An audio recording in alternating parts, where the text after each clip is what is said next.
ఈ ప్రాబ్లంలో ఇక్కడ ఇచ్చిన సర్డ్స్ని డిసెండింగ్ ఆర్డర్లో అరేంజ్ చేయాలి. డిసెండింగ్ ఆర్డర్ అంటే బిగ్ టు స్మాల్. సో ఇక్కడ ఫస్ట్ మనం 3కి 4కి 6కి ఎల్సిఎంని తీసుకోవాలి. 3 4 6. 3 అనేది 1 టైం పోతుంది కాబట్టి 3 1s are 3. 4 అనేది పోదు కాబట్టి 4ని యాజ్ ఇట్ ఈస్ కింద రాసుకోవాలి. 3 అనేది ఇక్కడ 6 అంటే 2 టైమ్స్ పాసిబుల్ అవుతుంది. 3 2s are 6. నెక్స్ట్ 2 టేబుల్లో 2 2s are 4, 2 1s are 2. Next again 2. LCM ఎలా వస్తుంది? వీటిని మల్టిప్లై చేయాలి. 3 2s are 6, 6 2s are 12. మనకి ఇక్కడ ఎల్సిఎం 12 వచ్చింది. నెక్స్ట్ ఇక్కడ ఈ నెంబర్స్ని మనం తీసుకోవాలి. x ఈజ్ ఈక్వల్ టు ఇక్కడున్న నెంబర్స్ని తీసుకోవాలి. 3, y is equal to 4, z equal to 12. ఇక్కడ ఏ నెంబర్ అయితే ఉంటుందో అది ఎల్సిఎం మనకి 12 వచ్చింది కదా. 3 ఉంది కాబట్టి 3 అనేది 12లో ఎన్ని టైమ్స్ పాసిబుల్ అవుతుంది? 4 టైమ్స్. 4 టైమ్స్ కాబట్టి 3 4s are 12. సో ఇక్కడ 4 తీసుకోవాలి. నెక్స్ట్ 4 12 రావాలంటే మనం 3 టైమ్స్ మల్టిప్లై చేయాలి కాబట్టి 4 cube 3 times. 4 3s are 12. Next 6. ఇక్కడ ఎల్సిఎం 12 అంటే 6 2s are 12. సో ఇక్కడ మనం పవర్ 2గా రాసుకోవాలి. ఇప్పుడు x is equal to 3 to the power of 4 అంటే 3ని మనం 4 టైమ్స్ మల్టిప్లై చేయాలి. 3ని 4 టైమ్స్ మల్టిప్లై చేసినట్లయితే మనకి 81 వస్తుంది. నెక్స్ట్ y అనేది 4 క్యూబ్ అంటే 64, z ఈక్వల్ టు 12 స్క్వేర్ అంటే 144. సో డిసెండింగ్ ఆర్డర్లో రాయాలి. z అనేది బిగ్ నెంబర్ కాబట్టి 144 ఈజ్ ద గ్రేటెస్ట్.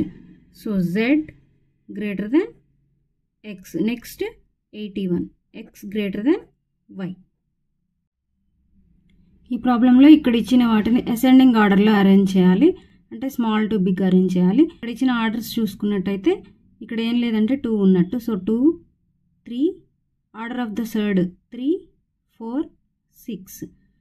2 3 4 6కి ఎల్సిఎం ఫైండ్ అవుట్ చేయాలి. ఎల్సిఎం మనకి ఇక్కడ 12 వచ్చింది. సో ఇక్కడ నెంబర్స్ తీసుకున్నట్టయితే 2 to the power of ఇక్కడ ఆర్డర్ 2 ఉన్నట్టు. 2 అనేది ఎన్ని టైమ్స్ పోతుంది? ఇక్కడ 6 times. So 2 to the power of 6 తీసుకోవాలి. నెక్స్ట్ 4 ఆర్డర్ అనేది 3 ఉంది. 3 అనేది మనకి 12 రావాలంటే 4 టైమ్స్. 3 4s are 12. సో ఇక్కడ మనం పవర్ 4 తీసుకోవాలి. నెక్స్ట్ 3 ఇక్కడ 4 ఉంది. 4 అనేది 3 టైమ్స్ కాబట్టి ఇక్కడ పవర్ 3 తీసుకోవాలి. నెక్స్ట్ 5 ఇక్కడ 6 ఉంది. 6 అనేది 2 టైమ్స్ కాబట్టి పవర్ 2 తీసుకోవాలి. 2 to the power of 6 అంటే 64. Next 4 to the power of 4 256. Next 3 cube 27, 5 square 25. Ascending order అంటే స్మాల్ టు బిగ్. ఇక్కడ స్మాల్ 25 అంటే ఇక్కడ థర్డ్ వచ్చేసి 6√5. సో మనకి స్మాలెస్ట్ థర్డ్ 6√5 అవుతుంది. 6√5 లెస్ దెన్ నెక్స్ట్ 27 అంటే 4√3. Next 64 means √2. Next 256 cube root 4. ఈ ప్రాబ్లంలో ఇచ్చిన వాటిని అసెండింగ్ ఆర్డర్లో అరేంజ్ చేయాలి. అసెండింగ్ ఆర్డర్ అంటే స్మాల్ టు బిగ్. ఇక్కడ ఇచ్చిన సర్డ్స్లో మైనస్ ఉంది, సింబల్ అనేది మైనస్ ఉంది కాబట్టి ఫస్ట్ వీటి డిఫరెన్స్ ఫైండ్ అవుట్ చేయాలి. 99 minus 96 3, 98 minus 95 3, 97 minus 94 3. ఇలా డిఫరెన్స్ ఈక్వల్గా వచ్చినప్పుడు బిగ్ సర్డ్స్ డిఫరెన్స్ స్మాలెస్ట్ అవుతుంది, స్మాల్ సర్డ్స్ డిఫరెన్స్ లార్జెస్ట్ అవుతుంది. సో ఇక్కడ అసెండింగ్ ఆర్డర్ అంటే స్మాల్ టు బిగ్ రాయాలి. So big surds difference small కాబట్టి √99 మైనస్ 96, √99 మైనస్ √96 అనేది స్మాలెస్ట్ అవుతుంది. So this is less than. Next smallest వచ్చేసి √98 minus √95 is less than √97 minus √94. ఇక్కడ ఇచ్చిన ప్రాబ్లంలో మనం ఎక్స్ వాల్యూ ఫైండ్ అవుట్ చేయాలి. ఈ నెంబర్స్ చూసినట్లయితే మనకి పైథాగరన్ ట్రిప్లెట్స్ గుర్తు రావాలి. పైథాగరన్ ట్రిప్లెట్స్ అనేవి కంపల్సరీ గుర్తుంచుకోవాలి. సో 7, 24, 25 అనేది పైథాగరన్ ట్రిప్లెట్స్.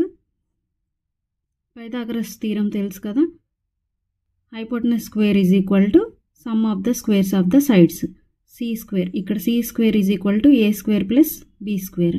సో ఇక్కడ మనకి ఏమవుతుంది, హైపోటెనస్ అనేది ఈ 7, 24, 25లో బిగ్ నెంబర్ ఏదైతే ఉందో అదే హైపోటెనస్ అవుతుంది. So 25 square is equal to 7 square plus 24 square. So ఇక్కడ చూసుకున్నట్టయితే 7 square plus 24 square is equal to 25 square. ఇక్కడ పవర్లో 4√x ఉంది, మనకి ఇక్కడ పవర్లో 2 ఉంది. So 4√x is equal to మనం 4√x ఈజ్ ఈక్వల్ టు 2 తీసుకోవచ్చు. 4√xని x⁴ రాసుకోవచ్చు ఈక్వల్ టు 2. ఇక్కడ బైలో ఉన్నది ఇటువైపు వెళ్తే మనకి ఇంటూ అవుతుంది. సో బై 4 ఇంటూ 4 అవుతుంది. So x is equal to 2⁴. 2⁴ అంటే x ఈజ్ ఈక్వల్ టు 16. ఇక్కడ ఇచ్చిన ప్రాబ్లంలో ఆర్డర్ని ఫైండ్ అవుట్ చేయాలి. nth రూట్ a అనేది థర్డ్, ఇందులో n అనేది ఆర్డర్ ఆఫ్ ద థర్డ్ అవుతుంది. సో ఇక్కడ ఆర్డర్స్ని మల్టిప్లై చేస్తే దీని ఆర్డర్ వస్తుంది. 5 × 4 × 3, 5 4 20, 23 60 అనేది దీని ఆర్డర్ అవుతుంది.